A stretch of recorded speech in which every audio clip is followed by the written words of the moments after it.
Mobile में आवाज़ नहीं आ रहा है, मोबाइल में साउंड का प्रॉब्लम है तो कैसे ठीक कर सकते हो, चलिए बताता हूँ। सबसे पहले आप अपने मोबाइल में सेटिंग ऐप ओपन करना।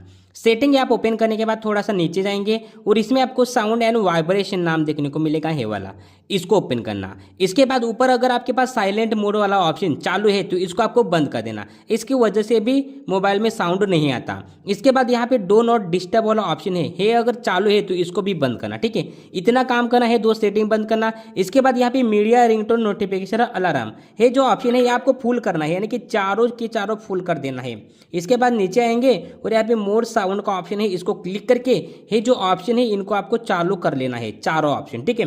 इसके बाद इतना ही काम करना है, बैक आना है और अब आपको अपना मोबाइल बंद करके चालू करना है, यानी कि आपको अपना मोबाइल स्विच ऑफ करके चालू करना है, आपका प्रॉब्लम ठीक हो जाएगा।